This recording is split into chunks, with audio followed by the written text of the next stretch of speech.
can you give any tips or resources for the transcendental meditation that you do? Never done it before. I don't do the transcendental meditation. I just do a very simple one. I think meditation is supposed to be doing nothing. So I don't try to complicate it. I don't try and use a special pillow. I don't use a device, an app. I don't use anything, because that's kind of polluting it. That's not the purpose of meditation. And so what I do is I just sit like on this little chair thing, first like in the morning, and I close my eyes, I breathe through my nose, and then I breathe out through my nose, and I just focus on my breath, like the point where it's touching my nose, like there on the skin, and I just focus on my breath, and I don't think about anything, I don't count, I just try to focus on my breath and do nothing for 20 minutes straight. That's what I do. It's very simple, it's free, you don't need anything, there's no complications, it's just that. And really what meditation is, it's the art of focused attention. So what you'll do is you'll start focusing on your breath, and then very quickly you'll realize that you start thinking about something else and you get distracted, and then you catch yourself and you're like, oh, and then you pull it back, pull your focus back. Then it happens again, and you pull it back, and then it happens again and you pull it back. But what happens with time is you get better at catching yourself when you get distracted and go on the tangents, and you get better at correcting it and pulling it back. And it's a process where I still have not done one session where I've just done no thinking for 20 minutes straight. Like, the idea isn't not to do that. The idea is not to do that. I mean, that's perfection, but it's to just practice focused attention and fighting distraction and self-correcting and coming back. And the more you do that, the more you'll notice those, that training will help you throughout the day. Like, you might get you might have distractions all over the place all day at work or, in everyday life.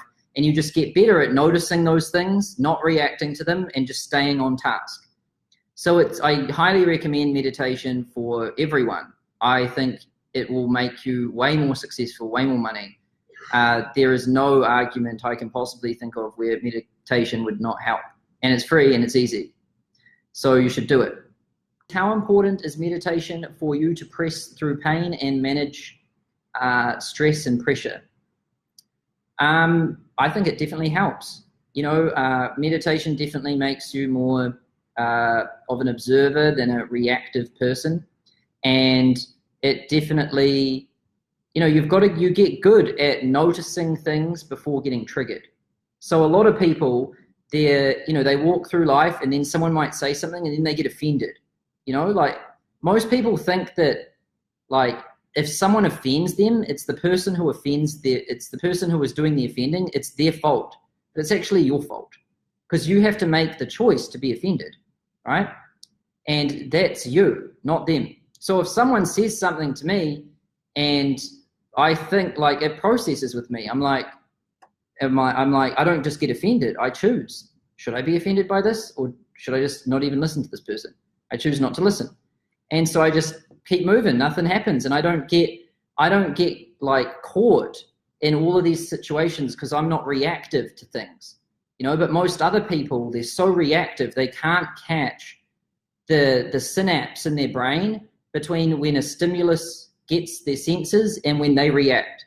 It's just like, it just happens immediately. They can't catch it. They can't catch it right then. But when you become well-trained, and when you do meditation and when you're really good at focusing, you'll catch that thing. And then you will choose how you respond. And you'll be way better in painful situations. But practice, it's not just meditation, it's also practice. Like, you get good at dealing with heavy, hard situations by going through heavy and hard situations, like in ever increasing like magnitudes, right? So like, I've also been through lots of things which are hard, struggling, working hard. So like that gives you thicker skin. You get stronger as you go through these things.